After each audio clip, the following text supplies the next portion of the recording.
Ang pagiging tahimik mo ang pinakamalakas na sandata mo. Tama, ang pagiging walang imik mo, ang hindi mo pagpatol, ang pagiging walang kibo mo ang greatest weapon mo. Habang patuloy ang pagsira ng ibang tao sa iyo, akala nila mahina ka, akala nila wala kang kalaban-laban, akala nila para kang hangin lang. Kahit naman ang hangin kapag naipon, nagiging bagyo. Pero ang naipon mong lakas, sa iba mo gamitin. Gamitin mo ang naipon mong lakas sa diretsyong gawa, diretsyong trabaho.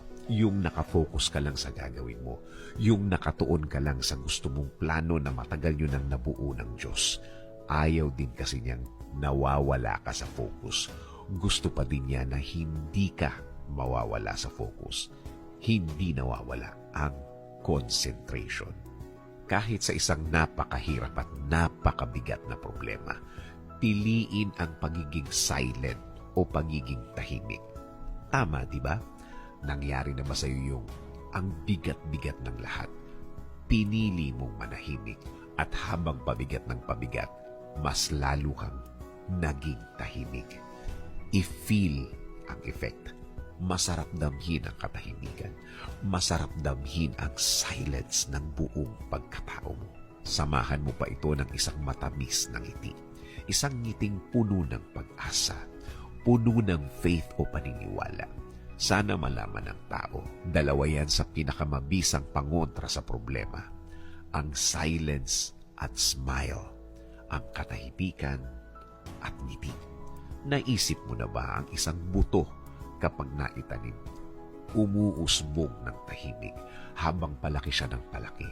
Tahimik pa din hanggang sa magkaroon ng mga dahon, mga tangkay, tahimik pa rin. Hanggang sa maging puno na malaki, puno na matatag, walang nakakaalam na naging puno na siya. Complete silence pa din, nanahimik pa din. Katahimikan. Katahimikan ng buhay, katahimikan ng buong pagkatao, katahimikan sa harap ng problema. Payo ko, ituloy lang ang pagiging walang imik, ituloy lang ang pagiging walang sinasabi. Hayaan mong basahin nila ang katahimikan mo.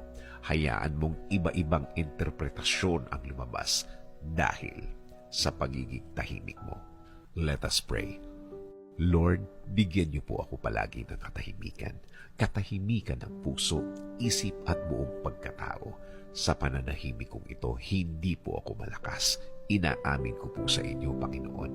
Ako po ay nanghihina at alam ko po na kayo ang dapat kong kapitan. Alam kong kayo ang dapat kong paniwalaan na ang lahat ay magiging okay, ang lahat ay magiging maayos, ang lahat ay magiging tahimik.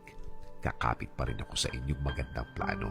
Kakapit pa rin ako sa inyong magandang bukas na pangako. Alam kong ang lahat ng oras na may problema ay mabilis na lilipas, mabilis na mawawala.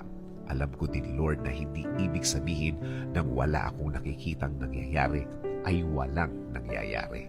Alam kong inumpisahan niyo na akong tulungan sa ibang mga bahagi ng aking problema.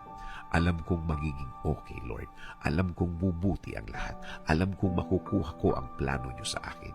I-guide niyo po ako at ituro mo sa akin, Lord, ang tama at tahimik na paraan. In Jesus' name we pray. Amen.